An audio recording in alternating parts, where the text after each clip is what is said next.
ગુજરાતમાં ચોમાસાની વર્તમાન સ્થિતિ. ગુજરાતમાંથી ચોમાસું સત્તાવાર રીતે વિદાય લેવાની તૈયારીમાં છે. જો કે હજુ પણ રાજ્યના કેટલાક ભાગોમાં વરસાદ ચાલુ છે અને આગામી 3 દિવસ સુધી પણ છૂટોછવાયો વરસાદ પડવાની શક્યતા છે. અમદાવાદ સ્થિત હવામાન વિભાગના જણાવ્યા અનુસાર છેલ્લા 24 કલાકમાં દક્ષિણ ગુજરાતના સુરત અને નવસારી સહિતના કેટલાક ભાગોમાં ભારે વરસાદ નોંધાયો છે. ક્યાં કેટલો વરસાદ?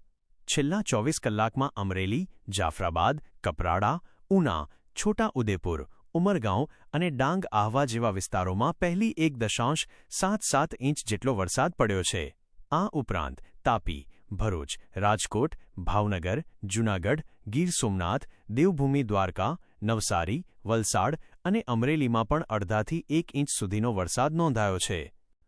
ચોમાસાની વિદાય અને નવરાત્રી પહેલા વરસાદની આગાહી. રાજસ્થાનમાંથી ચોમાસાની વિદાય શરૂ થઈ ગઈ છે અને ગુજરાતમાં પણ ઉત્તર ભાગમાંથી ચોમાસું વિદાય લઈ રહ્યું છે. આગામી 2 થી 3 દિવસમાં પંજાબ, હરિયાણા, રાજસ્થાન અને ગુજરાતમાંથી ચોમાસું વિદાય લે તેવી અનુકૂળ પરિસ્થિતિ છે. નવરાત્રી 22 સપ્ટેમ્બરથી શરૂ પહેલા એટલે કે 17, 18 અને 19 સપ્ટેમ્બર દરમિયાન રાજ્યના વિવિધ જિલ્લાઓમાં હળવો વરસાદ થવાની શક્યતા છે.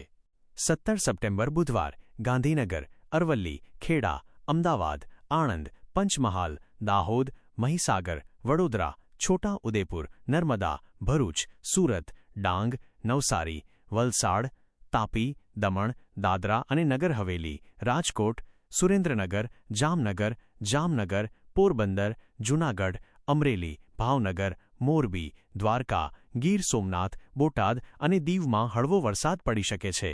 આ દરમિયાન પવનની ઝડપ 30થી 40 કિલોમીટર પ્રતિ કલાક રહેવાની શક્યતા છે.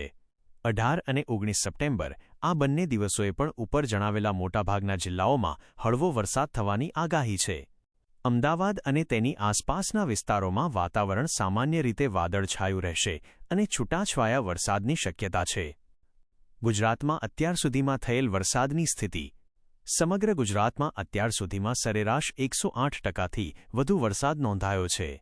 સૌથી વધુ વરસાદ કચ્છ જિલ્લામાં સૌથી વધુ 136% વરસાદ થયો છે. ઉત્તર ગુજરાત સરેરાશ 119% વરસાદ નોંધાયો છે.